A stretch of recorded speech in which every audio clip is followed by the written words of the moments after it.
Good morning, students. In the last class, we have discussed about money as a medium of exchange, modern forms of currency, loan activities of bank, and we have also discussed about two different credit situations. In this video, we will start with variety of credit arrangements. In this first credit arrangement, Shamal, who is a farmer, takes loan every year for cultivation.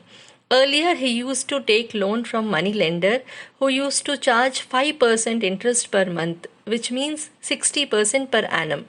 But now from past few years, Shamal started taking loan from a trader who charged 3% of interest, and he has supplied farm inputs to Shamal on credit, which Shamal has to repay at the time of harvest.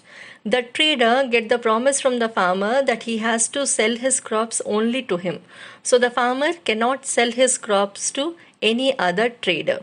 Here the trader is earning profit in the form of interest, as well as he is securing his money by getting crops from the farmer, and that too he is getting the crops at low price and selling that crops at high price. Here in this credit arrangement example, Arun is holding 7 acres of land. He has appointed laborers to work in his farm. Instead of taking loan from any informal sources, he took loan from bank for cultivation purpose. The rate of interest on loan is 8.5% per annum, and he has to repay the money within 3 years. Arun has planned to repay the loan after harvest, but by selling only a part of the crop, and he has decided to keep the remaining harvest in cold storage and to apply a fresh loan for this by showing the cold storage receipt. Those who are taking loans from the bank, they can avail the facility of loan for keeping their crops in cold storage. Here in this case, farmer will earn profit as he took loan from bank, and he has decided to take loan for keeping his crop in cold storage also.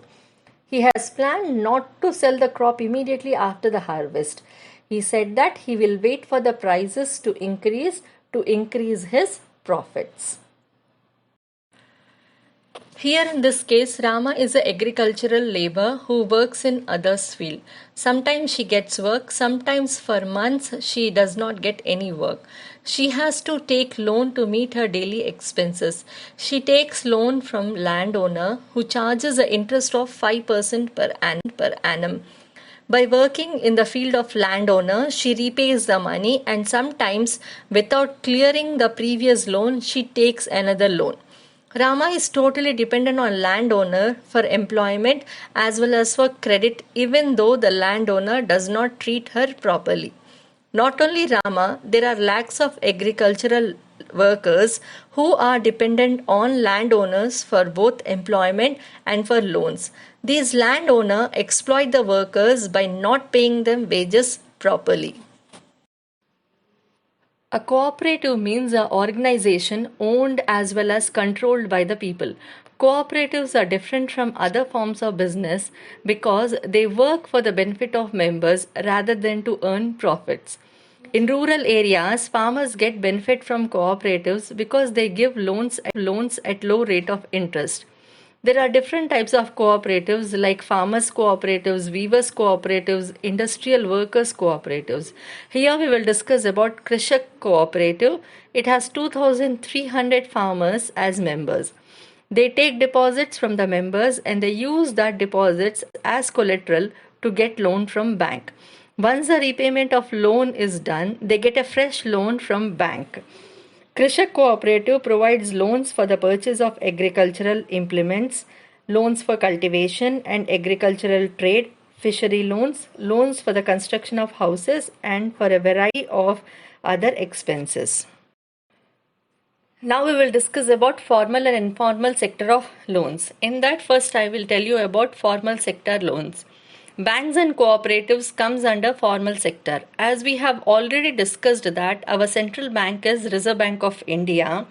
The Reserve Bank of India supervises the functioning of formal sources of loans. We have seen that banks maintain a minimum cash balance out of the deposits they receive. The Reserve Bank of India monitors the banks in actually maintaining cash balance. The RBI sees that the bank gives loan not just to profit making businesses and traders but also to small cultivators, small scale industries and to small borrowers also. Periodically, banks have to submit information to the RBI on how much they are lending, to whom they are lending, and at what interest they are providing the loans.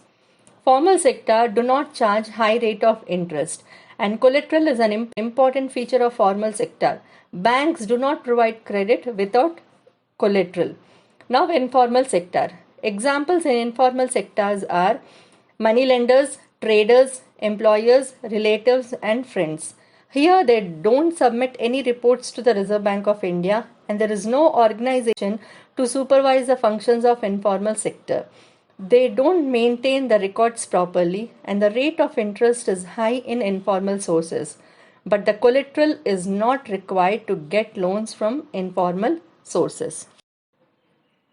I think now you are clear with formal and informal sources of credit and the advantages of taking credit from formal sources.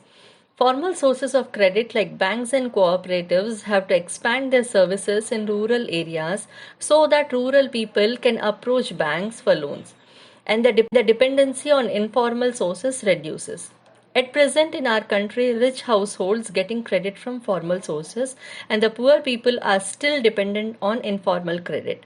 Here, banks and cooperatives have to play an important role by expanding loans to the poor people in rural areas. We don't have bank facilities in all rural areas, and in areas where we have banks, they do not provide loans without any collateral.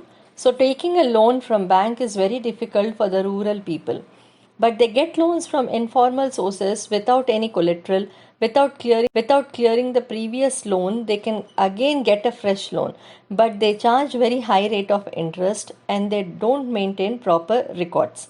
In recent years, a new ways of providing loans has been started by women in rural areas. Women in rural areas have formed self-help groups. 15 to 20 members together form a group and whatever amount they save, they deposit in that group. Savings may vary from 25 rupees to 100 rupees. The deposited amount is used to give loan to the member of that group who is in need of credit. They charge interest on loan but not very high like money lenders. If the group is regular in savings, it becomes eligible for availing loan from bank. Loan is sanctioned in the name of the group and is meant to create self-employment opportunities for the members. For example, small loans are provided to the members for releasing mortgage land, for meeting working capital needs like buying seeds, fertilizers, raw materials, for housing materials, for buying assets like sewing machine, handlooms, cattle. The decisions related to the savings and loans are taken by members of the group. All the members of the group check that what is the purpose of taking the loan, how much amount they have to grant as a loan to the member, what should be the rate of interest, and also they take decisions related to the repayment schedule. In case if the member fails to repay the amount, a very strict action is taken against that member. Because of their regular savings and proper repayment of loan, they are getting loans from bank without any collateral. Self-help groups are helping the borrowers by solving the problem of collateral. The poor people who are actually in need of credit, they get the chance to take loans for number of purposes and that too at reasonable rate of interest. Self-help groups have made the women self-reliant as they are not dependent on any informal sources, and because of their regular meetings, it has become a platform to discuss other issues like health, nutrition, domestic violence. So, through self help groups, they are not only solving their financial problems, they are trying to find solution to other issues also. Our next and last topic is Grameen Bank of Bangladesh. Professor Muhammad Yunus, who was the founder of Grameen Bank, who also got Nobel Prize for Peace in the year 2006, said that we can develop the economy if credit is made available to the small people who are really in need of credit, framing proper terms and conditions. Grameen Bank of Bangladesh was started in the 1970s as a small project. Grameen Bank in October 2014 has over 863 million members in about 81,390 villages spread across Bangladesh.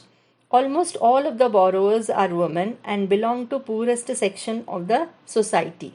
This proves that even women can generate income by doing various economic activities. In this video, we have discussed about variety of credit sources.